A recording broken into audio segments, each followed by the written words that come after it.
aerial load. This is an automatic hoverboard.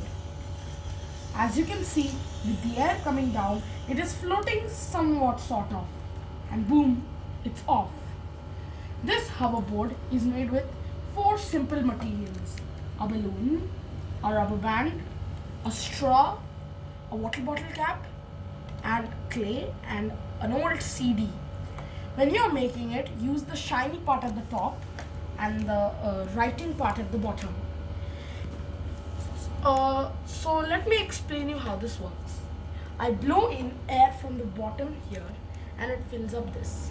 I block it for a while and then put it down. You will see now it's taking much more effort to push it. But now you'll see when I inflate this up and the air is coming out, it will be so easy. Sadly, it cannot work on water, but it surely can work on land. It was a really interesting DIY project. Thank you, Playto.